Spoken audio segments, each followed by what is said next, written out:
Совет заманында бір мешіт болған жоқ. Көршіміздің үйінде 5 тонна, 6 тонна, 7 тонна көмір түсіріп атады. Шешеміз айтады: "Ей, үй алмай нағып отырсың, ана күрегіңді алда барша шанеге."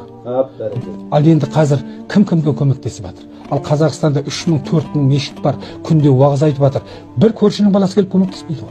Бірден істеп жатса, көмектеспейді. А бір-екеуіне айтсаң, "Аға, қанша бересің?" дейді. Қанша бересің дегенде біз көзіміз ашылып, есіміз кіріп, етегіміз жапқалы естіген сөзіміз емес. Осы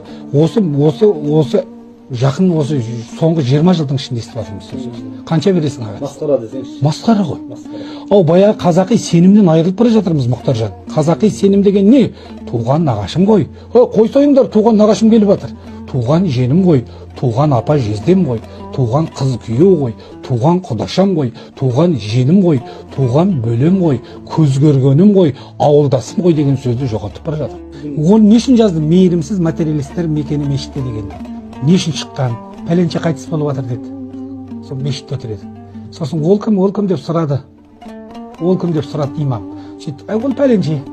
Кім ол? Бір ан жерде істейтін, күзет істейтін кісі. Сөйтті де қарапайым күзетші екен, қайтыс болып жатқан. Ана имам қасында отырғанға, наиб имамға: "Сен барып қайта қой" дейді. Наиб имамға. Сол жерде әкім десе өзі кетеді ғой. Мен соның үшін жаңадай деп сол жерде шықты сөз. Өзі бір Құдай тағала бір періште ма, білмем кім екенін, көзіме көрінбейді, құлағыма сондай сөз келіп тұрады да, сол жерде жазып аламын: "Мейірімсіз материалистер мекені мешітте" деген сөз сол жерде шықты. Тек сол жерде сала қой. Мейірімсіз, қайталап айтамын, материалистер мекені мешітте. Ана күзетші деп еді, наибқа: "Сен бара қой" дейді. Қасында отыр. Сол күдікпен қоя қой дейді. Қалай мешіттің ашылуын жүргіздім. Мешіт, сен де аман бол. Әділбай, сен де аман бол деп үйге. Жайлауда жатып, киіз үйде. Біздер жаңағы бұрын солай болған ғой, киіз үй болмаса жерден төле қазып алған жер төле дейді. Сонда ана жұлдызға қарап, аспанға, айға қарап, жұлдызға қарап жатып, ана қасында жатқан баласын әкесі: "Ей шырағым, ана жақтан әкең, атаң, жеті атаң қарап тұр, нағашы атаң қарап тұр ана жақтан. Сен жаман болуға тиісті емессің. Аналар ана жақтан көріп қояды да, сенің жаман болсаң, олар қиналып қалады ғой" деп айтқан адам сонда екі дүниені білмегені ма? Соның үшін қазақ айтқан: "Әруақты жерден ат үркет" деген. Қазағың қайда? Әруақты жерден ат үркет. Ат жануардың өзі ан жерде әруақ жатқанын біледі екен. Неден қалыппыз? Мысалы үшін ат түгіл есектің өзі иесі алдына түссе үстінен баспай секіріп кетеді. Ат түгіл есекке Құдай ес беріп қойған. Біздерді біреулер "Сендер қарасың" дейді.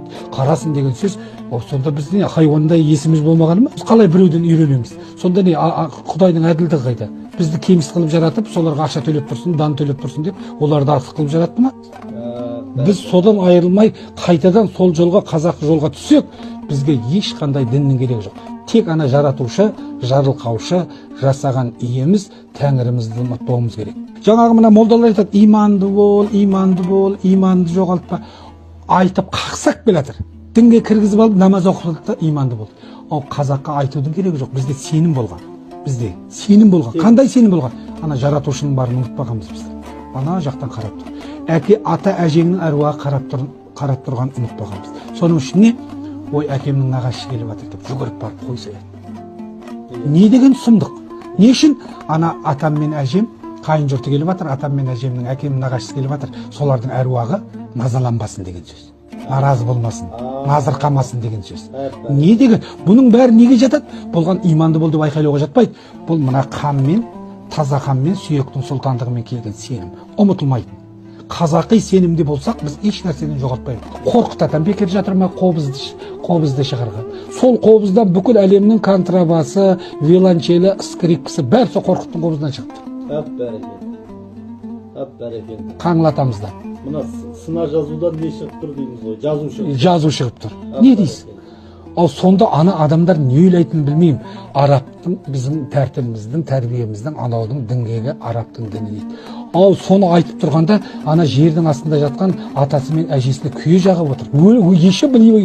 Тағы былай деп айтады: "Өлі жебемей, тірі байымайды" дейді. Сен жебейтін өліні арғалай сүйегін сырғалатып атсың ғой. Қайдан жебесін сені? Сен бүткіл ұлттан неден ата-бабаңды кем қойып атсың ғой? Біздің қазақ анау, біздің қазақ мынау дейсің. Ана жатқан атаң қазақ қой, әжең қазақ қой.